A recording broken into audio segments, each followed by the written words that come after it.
Halo semuanya, kembali lagi dengan saya Eiji Bayu. Di video kali ini, saya akan menceritakan tentang kisahnya Dwi. Ketika mengiring jenazah, dia melihat sesosok hitam yang berdiri di sampingnya. Penasaran seperti apa ceritanya? Jangan kemana-mana, tetap di Mata Goib.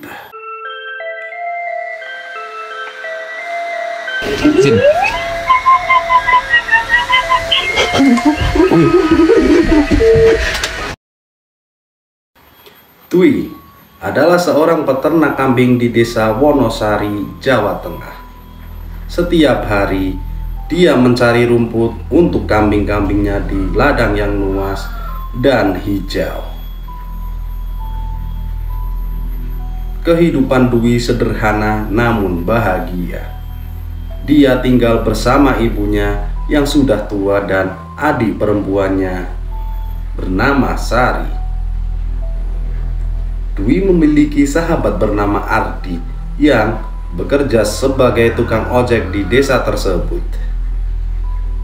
Meskipun mereka memiliki pekerjaan yang berbeda, mereka sering menghabiskan waktu bersama, baik untuk berbincang atau sekedar berkumpul di warung kopi. Suatu hari, ketika Dwi sedang mencari rumput, dia mendengar kabar duka bahwa Pak Slamet, salah satu tetua desa yang sangat dihormati, meninggal dunia. Sebagai bentuk penghormatan, Dwi bersama warga desa lainnya bergegas menuju tempat rumah duka itu. Setiba di rumah Pak Slamet, suasana duka menyelimuti keluarganya. Tangis keluarga yang ditanggalkan semakin membuat suasana semakin pilu. Dwi ikut membantu mempersiapkan segala keperluan untuk prosesi pemakamannya. Malam harinya, warga desa berkumpul untuk mengikuti prosesi tahlilan. Di sela-sela tahlilan, Dwi mendengar bisikan-bisikan dari beberapa warga tentang hantu pengiring jenazah.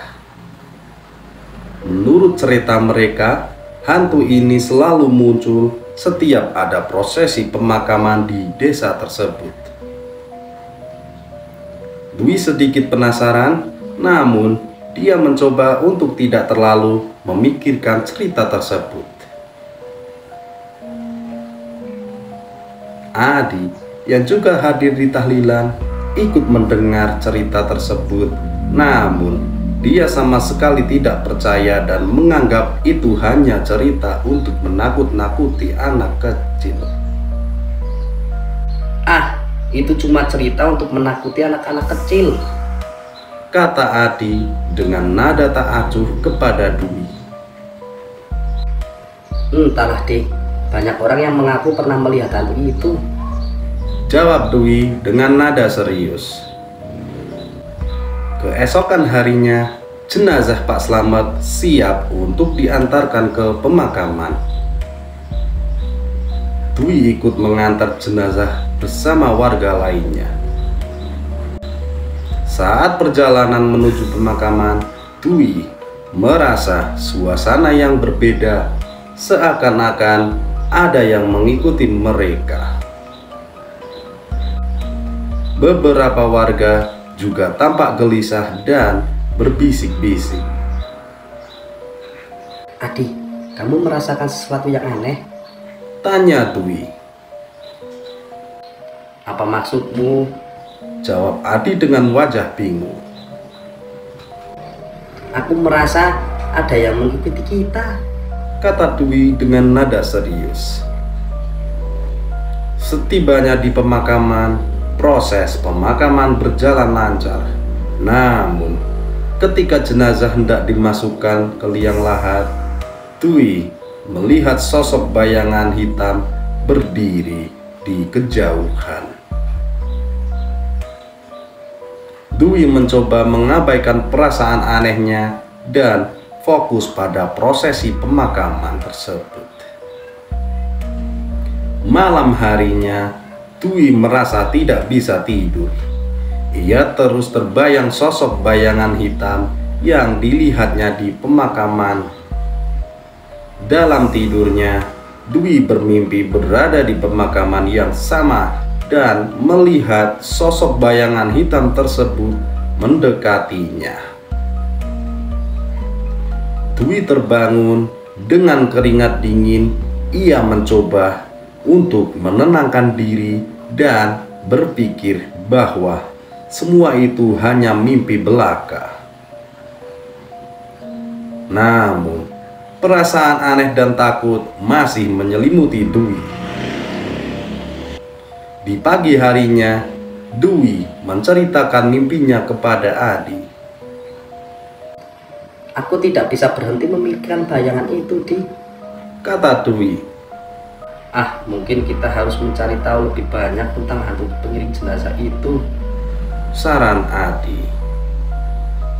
Beberapa hari setelah pemakaman Pak Slamet, Dwi dan Adi mulai bertanya kepada beberapa tetua desa dan orang-orang yang pernah melihat sosok tersebut.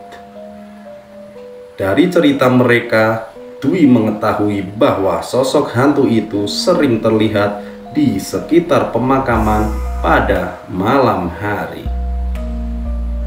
Dwi dan Adi memutuskan untuk menyelidiki lebih jauh. Mereka membawa peralatan sederhana seperti senter dan kamera. Mereka berdua ingin membuktikan apakah hantu pengiring jenazah benar-benar ada atau hanya sekedar cerita rakyat. Kita harus berhati-hati, Dwi. Jika hantu itu benar-benar ada, kita mungkin dalam bahaya, kata Adi dengan nada khawatir. Tenang saja, Di.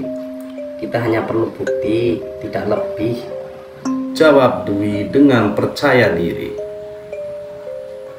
Malam itu, Dwi dan Adi menuju pemakaman. Mereka membawa senter dan beberapa perlengkapan lainnya. Setiba di pemakaman, suasana sangat sepi dan mencekam. Mereka berkeliling mencari tanda-tanda keberadaan hantu pengiring jenazah. Tiba-tiba, Dwi melihat sosok bayangan hitam yang dilihatnya di pemakaman Pak Slamet. Sosok itu berdiri di dekat salah satu makam. Dwi dan Adi mendekati sosok tersebut. Tiba-tiba sosok itu menghilang begitu saja. Kamu lihat itu, Di? Tanya Dwi dengan suara gemetar. Iya, aku lihat. Kita harus lebih berhati-hati, jawab Adi. Setelah kejadian di pemakaman, Dwi dan Adi mulai mengalami berbagai kejadian aneh dan menyeramkan. Dwi sering mendengar suara-suara aneh di rumahnya, sementara Adi merasa selalu diawasi oleh sesuatu yang tak terlihat. Mereka berdua merasa bahwa hantu pengiring jenazah itu mulai mengincar mereka. Dwi mencoba mencari bantuan dari orang pintar di desa bernama Pak Mantri. Pak Mantri mengatakan bahwa mereka telah menarik perhatian hantu tersebut dan harus melakukan ritual tertentu untuk mengusirnya. Ini tidak main-main, Wi. Hantu itu mungkin merasa tidak nyaman dengan kalian, kata Pak Mantri. Apa yang harus kami lakukan, Pak Mantri? Tanya Adi dengan cemas. Tunggu sebentar. Kalian harus melakukan ritual pengusiran. Saya akan bantu, jawab Pak Mantri. Pak Mantri mempersiapkan segala keperluan untuk ritual pengusiran.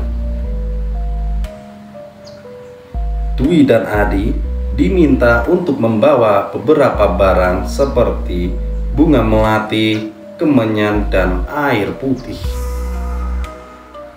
Ritual dilakukan di pemakaman pada malam hari.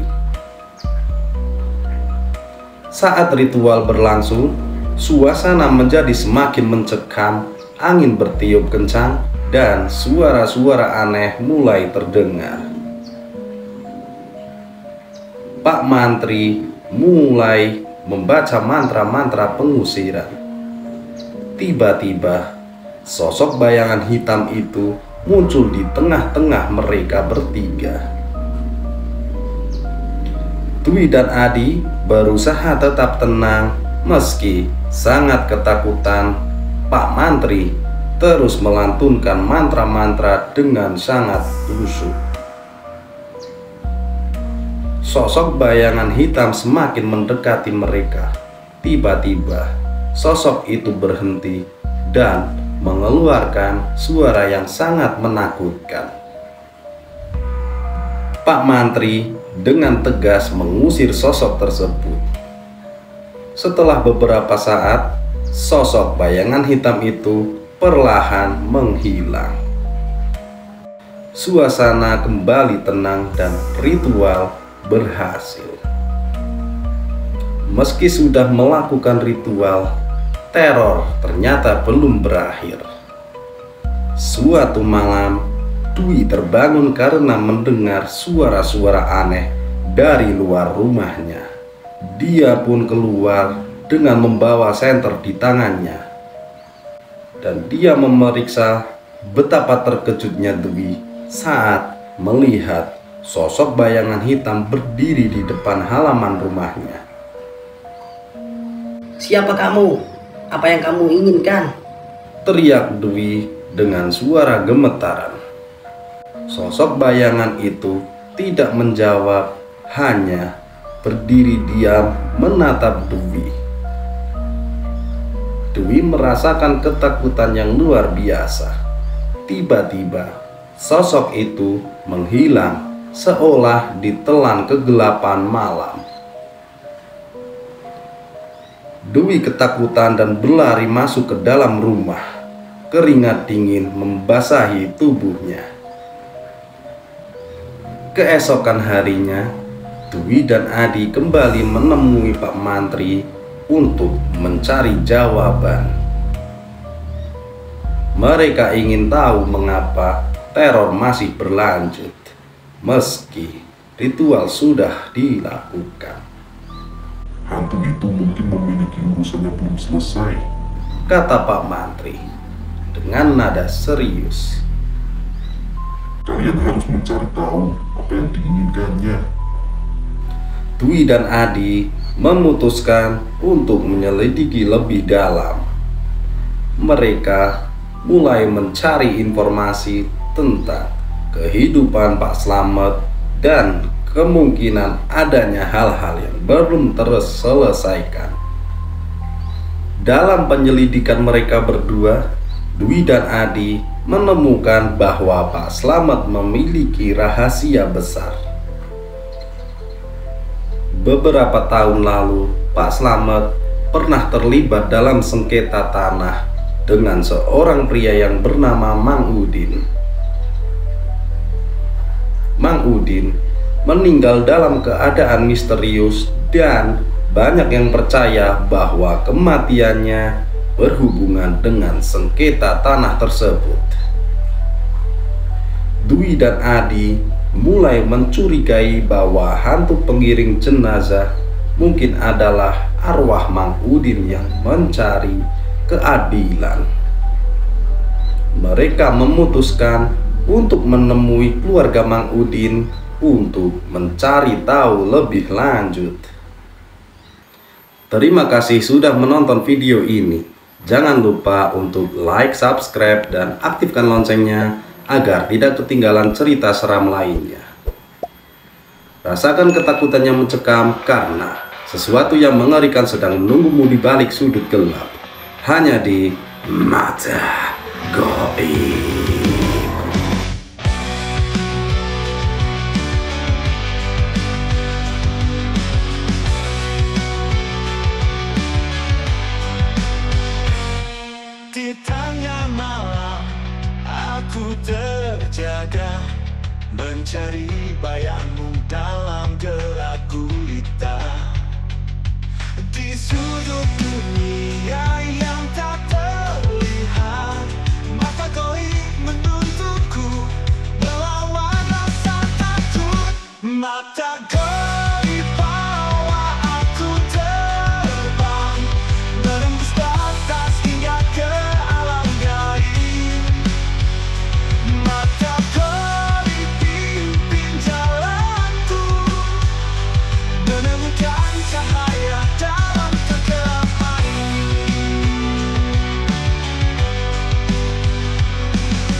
Nah,